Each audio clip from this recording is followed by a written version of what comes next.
Саламатсызбы? Биздин каналга катталып, акыркы жаңылыктардан кабардар болуңуздар. Россияда кыргыз таксист адамгерчиликтүүлүгү менен коомчулукту суктандырууда. Интернетте кыргызстандык таксист коомчулуктун көңүлүн бурду. Ал көпчүлүктү адамгерчиликтүүлүгү жана боорукерлиги менен суктандырууда.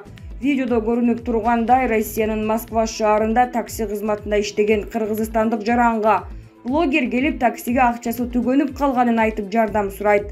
Кыргызстандык аны түшүнүү менен кабыл алып, жашоодо мындай кырдаал боло берет. Жеткирип коем деп кыргыз элинин чыныгы баласы экенин көрсөткөн. Анын мындай жообу блогерди аябай таң калтырган. Аягында блогер ага самсы алып келип, бул атайын уюштурулган оюн экенин айтып, маанайын көтөргөн. Учурда социалдык тармактарда анын адамгерчиликтүү боорукер экенине баары ыраазы болушууда.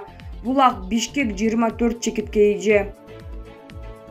Эч кимим калган жок деп Бексултан Жакиевди көзүнө жаш алып эскерген Марбажиевдин маектеринин үзүндө 29 октябрда кыргыз эл жазуучусу, драматург, Манас орденинин кавалери, прозаик, журналист, адабиятчы жана коомдук ишмер Марбажиев 86 жаш курагында дүйнө салды. Адабияттын алпы тууралуу Марбайжиев 1935 жылы 23 мартта Жалалабад шаарында туулган. Ата теги Ысык көлдүн Ак Суу районунан болгон. Кыргыз мамлекеттик университетинин филология факультетинин орус тил жана адабият бөлүмүн, кийин Москвада жогорку сценариялык курста окуган. Байжиев эрге жеткендер, дуэль, биз эркектер, ар бир үйдө майрам, күйөө жана олуктоо, байыркы жомок, 6-күнү кечинде, акыркы рейс пьесаларынын автору. Анын жазган сценарийлери боюнча кыргыз фильм, өзбек фильм, казак фильм студияларында көркөм фильмдер тартылган.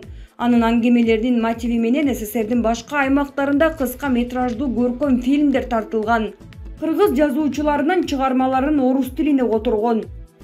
Марбайжиев Кыргыз Республикасынын искусствосуна эмгек сиңирген ишмер, кыргыз эл жазуучусу, кинематографиянын отличниги.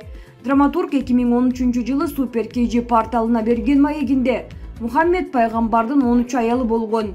Анткени ал аларга камкордук көрө алган. Ал эми аялдар бирөөлөр тарабынан зомбулук болбошу үчүн беттерин чүмкөп жүрүшкөн. А биздин кыздар эмне үчүн оронуп жүрүшөт? Эстеп көргүлөчү. Манас эпосунда аныкей менен Айчүрөк дайыма жүзүн ачып жүрүшкөн. Азыр биздин айрым кыздарыбыз көздөрү эле көрүнөт. Чулганып алышкан деп жаштар динге өтө берилип кетпеши үчүн мектептерде дин боюнча сабак өтүлүшү керектиги тууралуу айтканы бар. Ошондой эле драматург студент кезден бери чогуу өскөн санаалашы чыгармачылыктан тапкан досу, кыргыз эл жазуучусу Бексултан Жакиевди көзүнө жаш ала эскерген. Бексултан чоң жазуучу: "Мен атанын тагдырын көргөн сайын көл болуп ыйлаачумун. Анткени биз согушту көрүп калдык да, башыбыздан өткөн. Бул гениалдуу чыгарма. Бексултан менен акыйлашып, какшыкташып калчу элек. Өзүбүздүн атмосферабыз бар болчу. Азыр эч кимим калган жок. Сүйлөшөйүн десең эч ким түшүнбөйт, түшүнгүсү да келбейт. Үй бүлөбүз менен катышып жүрдүк. 8 мартта Сабиранын туулган күнү болчу. Жыл сайын бул күнү Төлөмүш Океев, Бексултан болуп чогулчубуз. Төлөмүш ачык айкын, бакылдап шакылдаган киши болсо, Бексултандын кичине кылтыймасы бар эле. Эл дос болгондон кийин бири-бирин мактап жактайт да деп айтышы мүмкүн. Андай эмес. Төлөмүш болобу, мен боломбу, Бексултан болобу, чыгармаларыбызды окуп чыккандан кийин майынча карай иликтеп айтчубузду айтып, начар жерлерин тилдеп, ушундай ачык болчубуз. Кийинкилер гыйтың-гуйтың болуп кетишпедиби? Бизде андай жок эле. Ошондуктан 1960 жылдары кинобуз, драматургиябыз өнүгүп өскөн.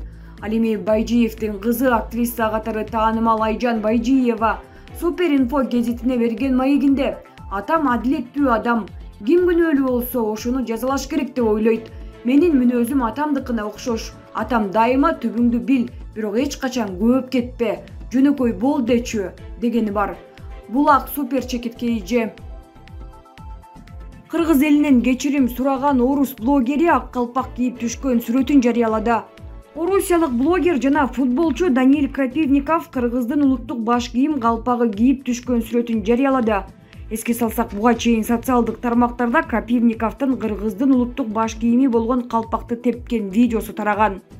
Анын бул видеосу кызуу талкууга алынып, айрым интернет колдонуучулар блогерден калпакты колуна кармап кечирим сурашын талап кылышкан. Көп өтпөй эле ал өзүнүн Instagram баракчасы аркылуу кыргыз элинен кечирим сурап кайрылды. Булак коом чекит пресс. Баткенде коңшу өлкөнүн жараны ийри өлчөмдөгү баңгизат менен кармалды. Ички иштер министрлигинин баңгизаттарды мыйзамсыз жүгүртүүгө каршы күрөшүү кызматынын Баткен областы боюнча башкармалыгы тарабынан баңгизатын саткан чет элдик жаран кармалган. Шектүү Баткен облусунун Жаштык айылынын аймагында Тажикстан менен чектешкен башкы жолдо баңгизаттарды жеткирүүнү уюштуруп сатууну көздөгөн. Бул тууралуу аталган министрликтин маалымат кызматы билдирди. Ыкчам иликтөө иш-чаралары маалында кармалган киши Тажикстандын жараны экени аныкталган.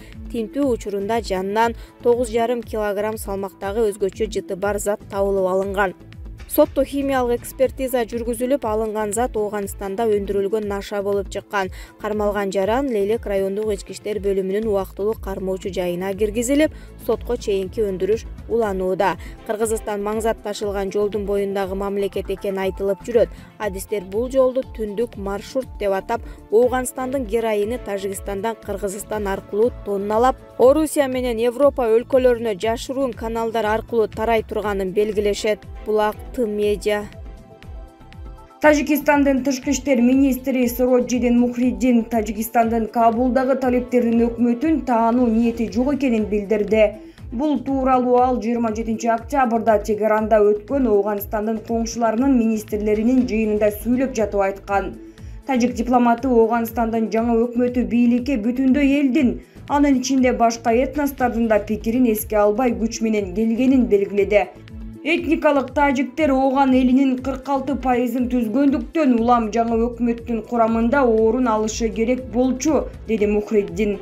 Белгилей кетсек, аймактагы өлкөлөрдүн дүйнөлүк державалардан, ошондой эле эл аралык уюмдардын Талибан кыймылына койгон негизги талабы Ооганстанда инклюзивдүү өкмөт түзүү болуп саналат. Өлкөдөгү жаңы бийлик этникалык топторду гана эмес, ошондой эле ар кандай саясий күчтөрдү да камтышы керек. Талибандын өкүлдөрү Москва форматындагы консультациялар учурунда түзүлгөн өкмөт инклюзивдүү экенин айтышкан. Ооганстандын кошуна мамлекеттеринин биринчи жолугушуусу 8 сентябрда онлайн режимде өткөн. Иш-чарага Кытай, Иран, Пакистан, Тажикстан, Түркмөнстан, Өзбекстан жана Орусиянын тышкы иштер министрлери катышкан.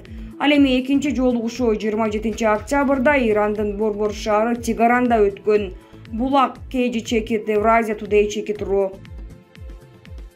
64 адамдын өмүрүн алган трагедия Зимняя Вишня комплексиндеги өрт боюнча сот өкүмү чыкты.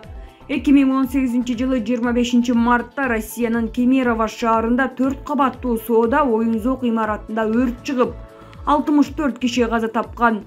Алардын 41 жаш балдар болгон.